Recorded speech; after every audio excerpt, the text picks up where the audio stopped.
Салем, Казахстан! Помните, в одном из предыдущих видео я показывал шайку российских сторонников возрождения СССР из организации НОТ.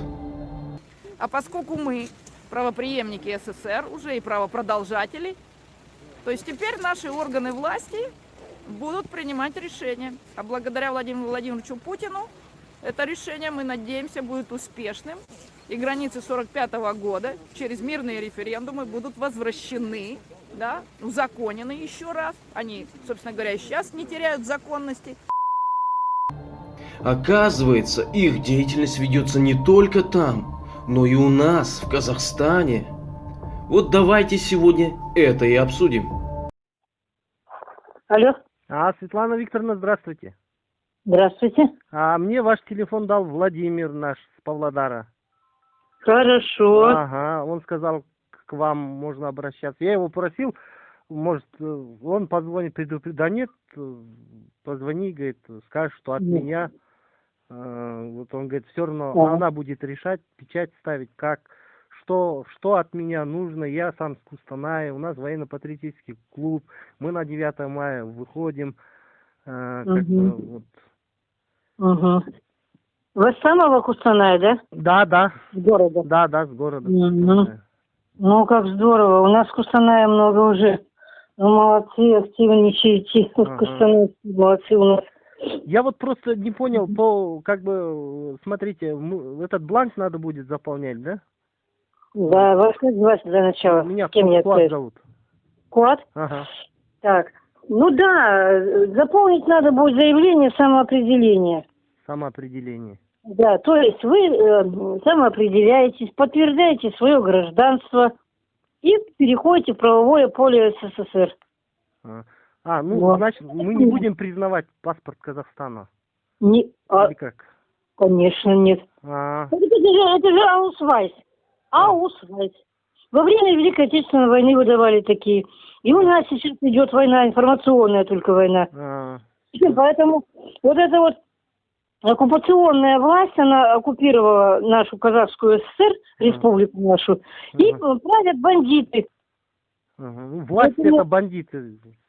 Конечно, ОПГ. Организованная преступная группировка. Потому что ни одна республика в СССР не выходила из состава СССР. Ни одна не вышла. Это полный идиотизм. Это был разговор автора канала Тель-Майдана Куата Ахметова с активисткой возрождения СССР, тайным членом организации НОТ в Усть-Каменогорске Светланой Викторовной. Куат ағамызға жасаған жұмысы үшін жеке алғысымды білдіремін. Ал енді шындығын айтсақ, мына пәле осымен бітеді деп ойладыңыздар ма? Жоқ, мына әңгіме тек қана басталып жатыр. Ну что, готовы к очередной порции совкового трэша? Ну, тогда идем далее. Здравствуйте, граждане Советского Союза, Союза Советских Социалистических Республик, точнее. Мы находимся в Казахской ССР, в городе Усть-Каменогорске. И сегодня, 21 июня 2020 года, такой прекрасный день, такую замечательную, знаменательную дату, у нас открывается участок. Так, сегодня 8 сентября 2020 года. Избирательный участок номер 1 города Усть-Каменогорска находится в гостях в городе Павлодаре у Владимира. Сюда же приехали из Кустанайской области. Приехала Светлана и Наталья. У нас вот пишут заявление, самоопределение, человеки наши советские. И Ольга пришла написать заявление о самоопределении, ее дочь. Так что мы приехали и объединились 3 региона Казахской ССР. Сегодня у нас очень радостный день такой. Вот мы такой в рабочей обстановке здесь пишем документы, подтверждаем свое гражданство, подтверждаем, что мы человеки, а не какие там рабы.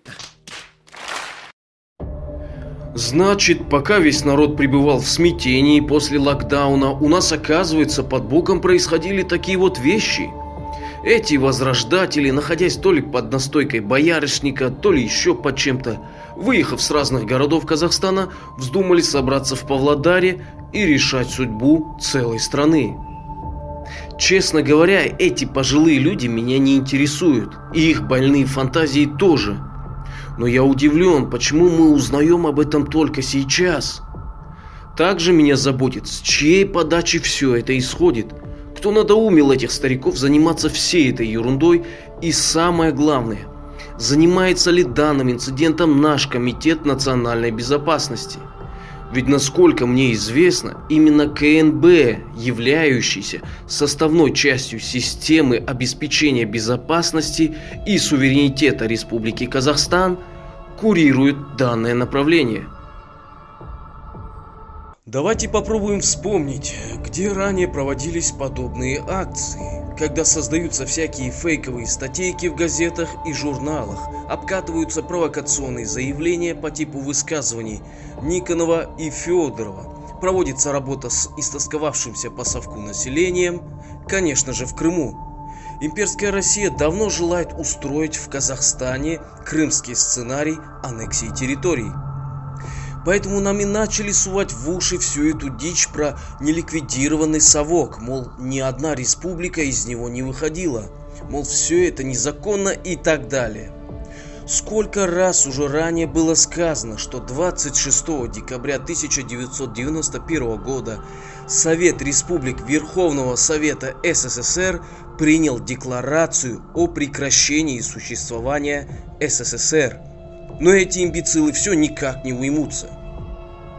Итак, раз уж мы заговорили о Крыме и Советском Союзе, давайте послушаем интервью российского журналиста и телеведущего Андрея Караулова, данное Дмитрию Гордону, о том, какие операции по продаже земель уже тогда совершал Советский Союз и был ли он вообще законным государством.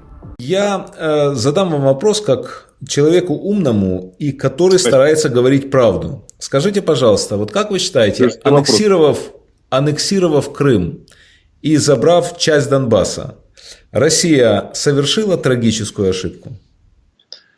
Крым был заложен Лениным в банк Рокфеллер.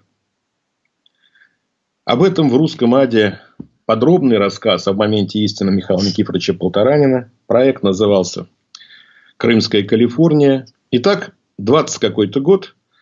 Ленин берет $50 миллионов, связанный кредит у Рокфеллера, на покупку паровозов и тракторов, сельхозтехники.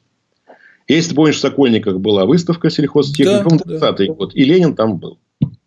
Это связанный кредит, то есть мы берем не долларами, а техникой. В какой кузне Ленин собирался трактора чинить, не очень понятно.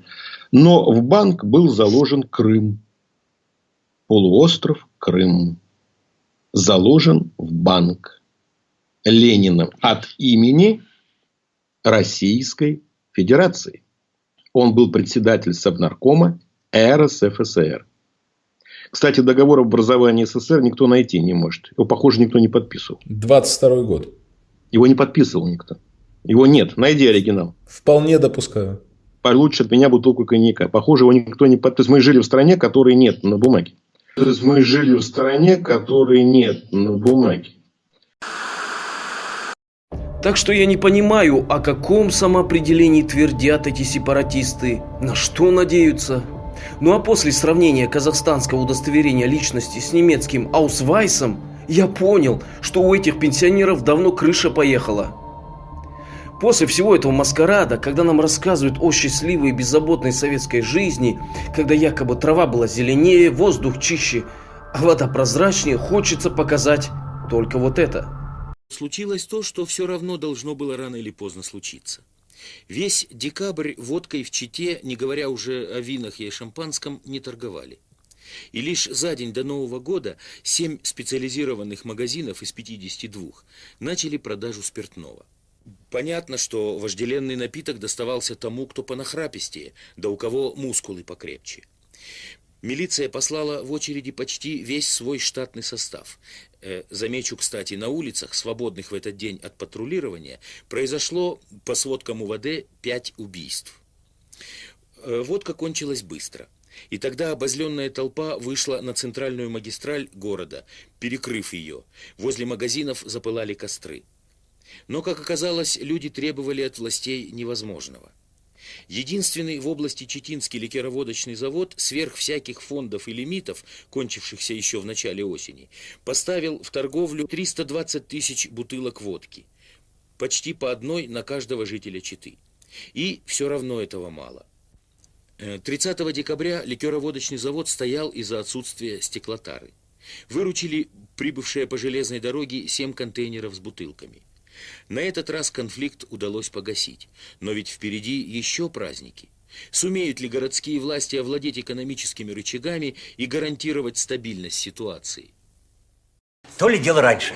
Зайдешь в стекляшку, возьмешь бескозырку, килечку, сядешь на природе и так со смаком по лампадочке дырябнешь. А сейчас народ пьет всякую дрянь. Да, хорошо это, если самогон там или плодово-выгодно. Ну или Александр Третий. Да. А что это? А это если смешать 2 одеколона, Саша и тройной. Вкус очень приятный. Это один из первых выпусков популярной программы «Взгляд». 87-й год, начало перестроечной гласности. 3000-я очередь в Москве стоит за импортной обувью. Когда стоишь целый день, уже почти с родными становимся, знаем, кто за кем. И сочувствуем, все помогаем, говорим, где что есть, а все ходим по Москве и все разутые. Вот, например, согласна в лаптях уже ходить, только бы теперь не в очереди стоять. Сейчас сезон подходит, и нет, вот в выйти на улицу. Это невозможно прям. Женщины, которые работают на швейных предприятиях, не ходят в тех платьях, которые выпускают. Обувщики не носят ту обувь, которую они выпускают. Это парадокс. Ну а современная жизнь правопреемников Великого СССР, я думаю, и так всем известна. Слава Богу, что мы живем в России, а не в Америке. Слава Богу.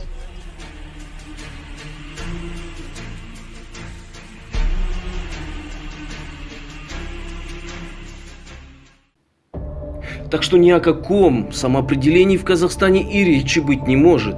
А вот в России провести референдум о самоопределении национальных республик, особенно в свете последних событий, я думаю, самое время. Ал осымен бейнеролигімізді аяқтаймыз. Оған лайк басып, комментарий жазып, репост жасаңыздар бауырлар.